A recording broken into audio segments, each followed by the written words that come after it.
Hey folks, it's Tara. A little bit late, but better late than never. This is my analysis for the week to come. We're looking at NASDAQ, and last week was an interesting one. So at the bottom of these major wicks here, we've got some labels, and in the bottom down corner down here, let me make this slightly bigger for you, just so you can see it. There it is. I'm going to make it large.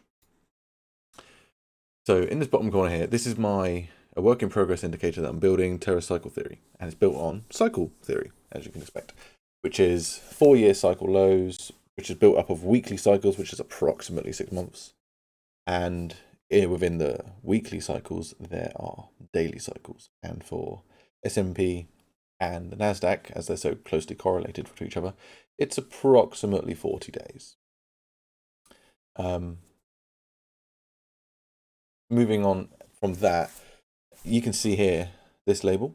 Let me go down to the daily so it's all a little bit clearer as we're talking about daily cycles here. We'll go back to the weekly in a second. The market has opened about an hour ago, so we've got this opening candle here. This was the weekly low with the light blue icon, and the green icon here was a daily low, and that daily low has failed on the daily. It's a failed cycle. That is because the daily candles, which we're looking at here, closed below this level, and that happened on Wednesday last week. Then we had Thursday, went even lower. I was like, wow, it really did close below that level because this green level through here was my last chance. And then on Friday, the kind of last minute save happened. Big, gigantic engulfing. Bit of a gap down, quite a gap down actually. And then a big engulfing candle back up to the upside, back above that level. But technically speaking, we failed the daily cycle. So you should expect things to continue down, but it's so early in the daily cycle that is a very, very bearish look. However, I'm going to quickly jump over to S&P because really, I don't often do this, but the S&P is kind of like the master asset. So we're going to quickly jump over, and I'm going to hide some things, go to the 1 hour, and I want to show you the same setup here.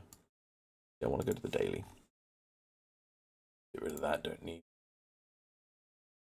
Okay, that's fine. We'll keep the rest there. Look at the size of this engulfing candle. That is a massive, massive save and a massive reversal, much bigger than the NASDAQ. Why I think this is significant and why I'm mentioning this, you'll notice this label here, the cycle theory logo label, doesn't say failed, because on this S&P, it didn't fail. They saved it. They pulled the close of the daily candle above the level. This red line is the level, and they saved it. We had a gap down open, and we had this massive, massive reversal. So technically speaking, it's a failed cycle because we wick below it, but I always count the closes. And how we move forward is going to be very telling on what happens next. I actually, as of right now, I'm 50-50. Because technically I should be saying, right, that's it, it's bear market time. That absolutely could be the case. That's 50-50, like I said. However, these Friday candles, man, they tell me that we're going to all-time highs before it's done. They really do.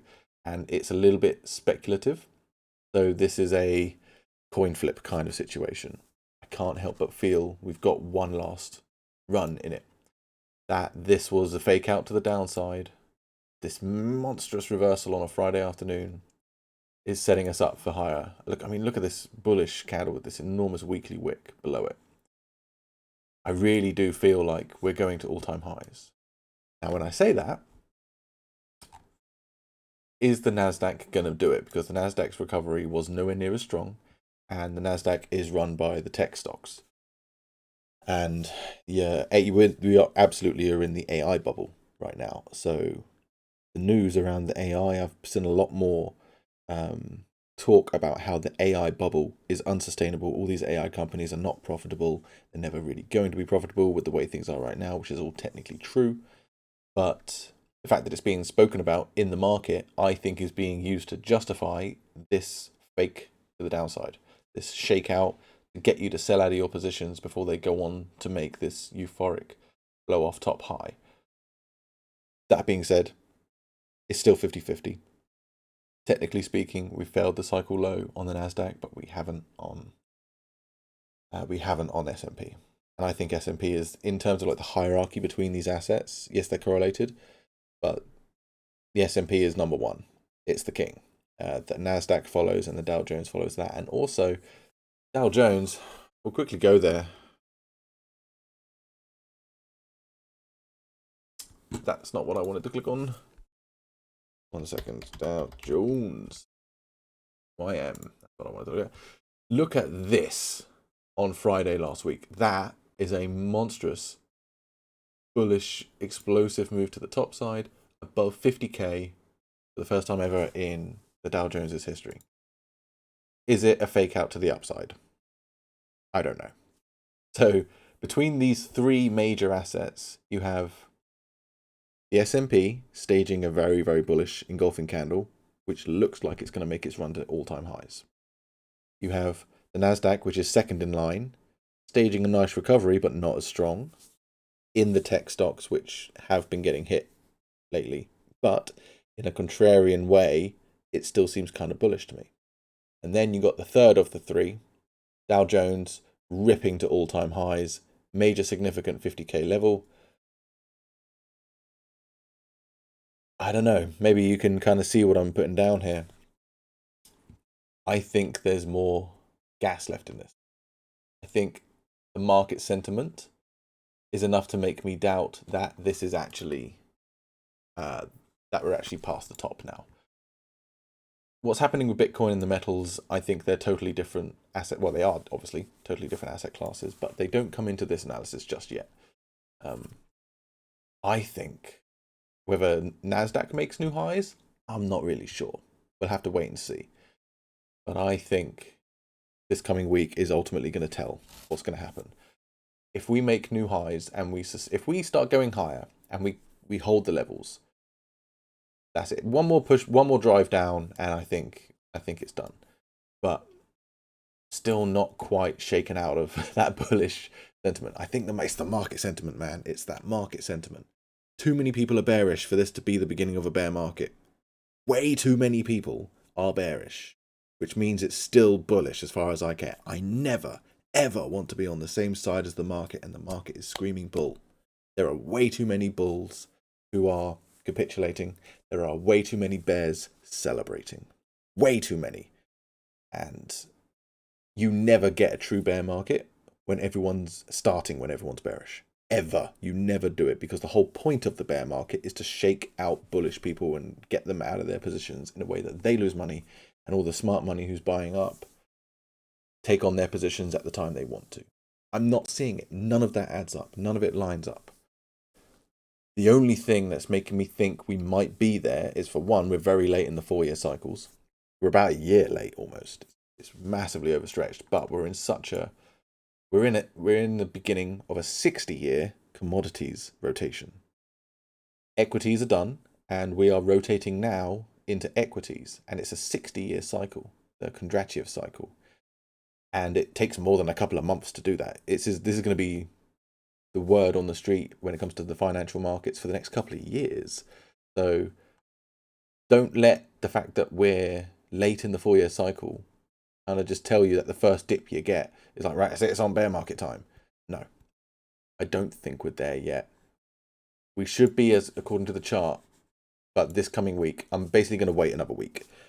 I know I'm kind of yapping on here and I'm rambling, but we're at such an important inflection point. I think it is now or never. This recovery has to continue this coming week. And I'm not necessarily interested in Nasdaq new highs. I want to see what ES does. Is ES going to move to new highs? Is it going to hold the highs? So ES is, funnily enough, what I'm going to be watching. We could come down, and I think we will. We'll come back down to test this trend line, which is around about New York Open on Friday. That 60, what is it, 68.60, I think it is, 68.60. It's around about here. I think we'll come down to around about this level, 68.60, 68.70. So maybe we'll come down and do this, and I want to see if we're going to hold it up here. This is what I want to see. Are we going to hold these high levels when we retest them? That's what I want to see. When it comes to Nasdaq, it's going to follow whatever ES does, just maybe not quite to the extreme. It might, ES might get, you know, it might just kind of follow this trend line up. By the way, I think we're going to come down and test this before I say. So yeah, I think we're going to do something like this, come down, and then we're going to start breaking through, and then we'll find out and just kind of see where we are at the end of the week. We're at that time where I can't really predict more than a week into the future, or anticipate a week into the future. So yeah, it's a very, very interesting time. We've got conflicting setups across the three major assets, ES, NQ, and YM. They are all saying different things. One's already at all-time highs, one's breaking down, and one's showing the signs of a reversal. So it's like, well, okay, what's it going to be? What are you going to show me? What are you going to do? We need to give it a bit more time. Don't rush it. Let's see what happens. I think there'll be another dip. I think we're going to come take out this previous week's low. This previous week's point of control, which is just here at 24,800. I think we'll come down, retest that, and then we'll continue moving up, and then I'll be watching ES to see what it does. Where does it go to?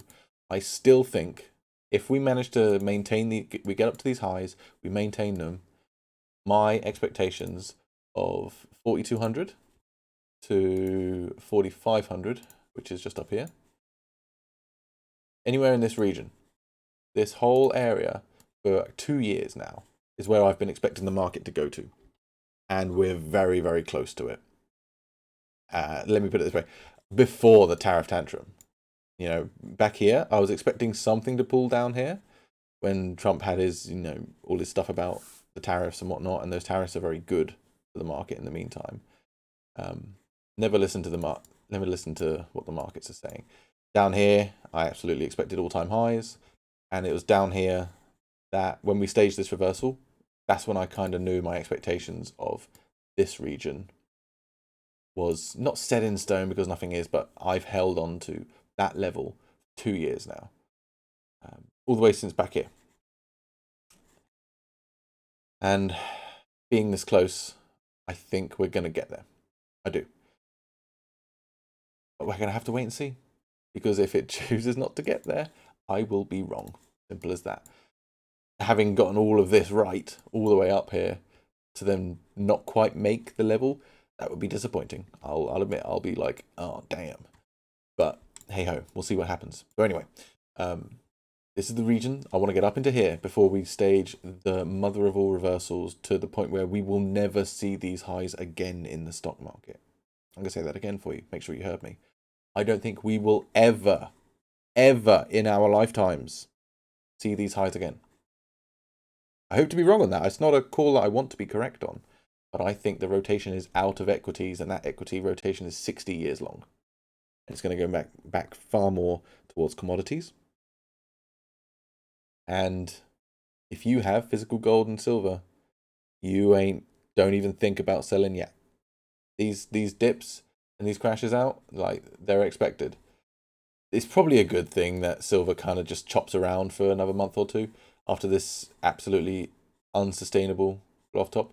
And when you get these kind of moves, you have to expect this. Same with gold, but look, you know, it's very clearly going up. It's going to continue going up. Gold at 7,200, not far away. Maybe this year, you know, maybe this year. Anyway, back to NQ. Let's do some actual levels, because I need to update my levels anyway. So what I would actually like to do, go down to the 4 hour, and I'm going to turn on fair value gaps, my favorite indicator, and I'm going to turn on analysis mode, and I'm going to do unmitigated only, and that's how we do things here. So we've got 4 hour gap just below our main level above us, because this has been interacted with a number of times now. I'm just going to keep the level that we've got there. This one, if we go into it, I expect us to reach the top side of it. We have a 4 hour gap that we're kind of testing right now. And we have a couple 4 hour gaps, one at the level we've already got and another level just below us here. So this guy right here, that's the one that's got my attention. So let's go into the isolator and isolate it. It is Friday the 6th at 2 a.m. Tier 1, 4 hour. Friday 6th at 02. There we go. So there is the 4-hour level that I'm going to watch. This level here, the last chance level that I had written out for a while, it managed to get saved. They saved it on the Friday. So I think we'll come down to the weekly point of control and we'll retest this 4-hour gap. Just there. So that's the downside target I've got, ideally, in the early parts of this week. What I would like to see is, for the weekly profile, I'd like to see something like this. Maybe that. That'd be good. I'd be happy with that.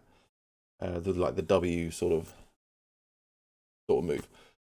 We'll see what happens. Go to the 1 hour. Probably got quite a few down here. Oh, we actually don't. How about that? The 1 hour here has actually already been touched, but the 4 hour hasn't. So I'm going to keep that there. We've got a little 1 hour underneath there. Yeah, it's fine. But yeah, no different. I think it's the same as the 4 hour. I'm going to keep that there. The 1 hours, these little ones, yeah, they're insignificant size-wise.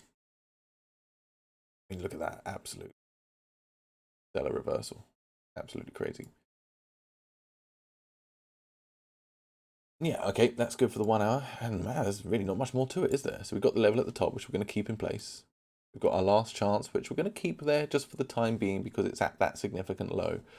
It's no longer my last chance, so let me go take that out of the label. Last chance. I'm just going to turn it to bull.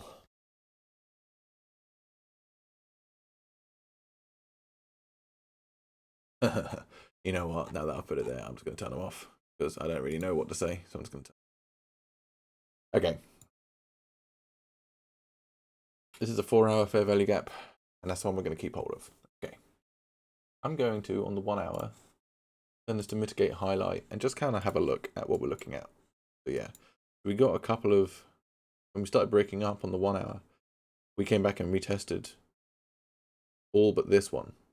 The only one we didn't come back to. So I can see us coming back down to this sort of region, kind of hovering around these wicks here. Doing a quick flush down, tap that 4 hour, take out the weekly point of control, and then start reversing back out. So this trend line that you can see coming down here, this is going to be a real tell for sure. What is going to happen when we reach that trend line? We've got this other trend line. You can see they converge here. That is Wednesday at 3 p.m. in the afternoon, New York time. So we're just going to have to stay vigilant. What do we have coming up in the news? Let me show you on my countdown indicator. Let's have a look. Table size. Make it large. And this is just the red and orange folder. I don't bother with yellow. This is what we've got coming up. So we've got non-farm employment change, employment rates, and core CPI. So it's going to be a big week. Big week. Yeah,